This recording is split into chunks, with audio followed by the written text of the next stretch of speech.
Well, I'll tell you who are not the best negotiators first, and then by inductive reasoning, I'll be telling you who I think they are the best ones. I'm going to go back to something that I learned in Harvard Law School from Roger Fisher, author of Getting to Yes. Be hard on the issues. You don't need to be hard on the people. The worst negotiators are the people who are just lunatics in the negotiating room. Bull in the china shop, bullies, table pounders, ranters and ravers, epithet throwers, all of that stuff. It's ridiculous. There's absolutely no need except for theatrics. And sometimes if you need to be theatrical, we all know how to be theatrical. I can rant and rave too, and I've done it when I needed to. But in truth, negotiation is not really about intimidating people. We can use that too. That's all right. We need it as a theatric, as an optic, as a tactic, fine. Negotiation is really about understanding the issues and negotiating the issues. And this is particularly true if you're dealing with other highly trained, intelligent, professional people, serious executives of companies who are accomplished individuals in their businesses or directors, or serious bankers or lawyers who are great professionals. If that's the people you're dealing with, you're not going to win a negotiation by being tougher than them in an interpersonal sense. I mean, I can tell you, I remember distinctly in a deal that we did, a restructuring deal a couple of years ago, we were the debtor's advisor in one of the most controversial newspaper restructurings, Philadelphia newspaper. It's actually a deal that we were given the Restructuring of the Year award 2 years ago by M&A Advisors.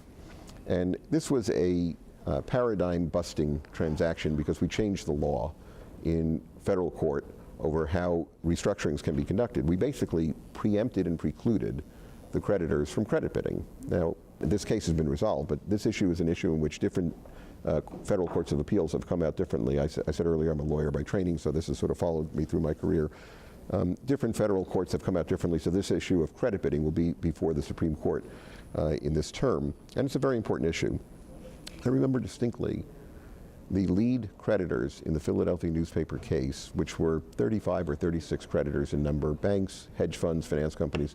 The lead creditor calling me up at one point at my office and basically saying to me, this stuff about trying to preclude credit bidding, this was before we won the case, before we had actually succeeded in preempting credit bidding. This stuff about trying to preempt us from credit bidding, that doesn't fly around here, Marshall. You're never going to eat lunch in this town again, was basically the statement. This was a bully tactic. And the proposition was that you may think that this is the way the U.S. bankruptcy code works. Your lawyers may be taking the position in court that this is the way the bankruptcy code works. And I don't know where the judges are going to come out on this, but let me just tell you, you're not going to eat lunch in this town again because this is not how we do business in the creditor community. To which I said, gee, that's very interesting, but unfortunately, my client is actually working with the United States Bankruptcy Code, which was enacted by the U.S. Congress, and last I checked, that's actually a higher authority than the hedge fund community. Okay, that was the conversation. In the end, we won in court. They were not permitted to credit bid. Everybody had to bid cash. We did have an auction. We did run an all-night auction, and they did pay the highest price ever paid for an American newspaper since the wave of restructurings began, just under $140 million. And by the way, 2 years later, they unloaded the asset they had paid for half that price because they had overpaid, which is what this was really about.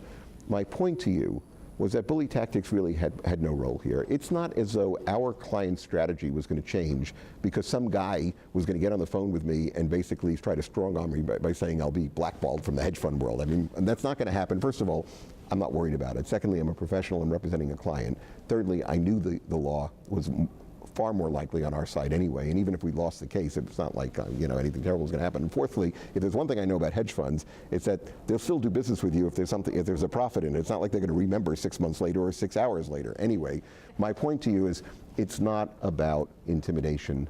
It's about being tough on the issues, not the people. And I didn't have to call him names. I didn't have to tell him what I thought about his phone call. All I had to do was tell him, I'm sorry, I'm actually following the United States Bankruptcy Code. That's what our counsel are doing. That's what we're doing in court. We'll work this through in court. And when we're done with court, if there's going to be an auction for cash, you're going to be able to bid cash. Your cash will be good at the bar.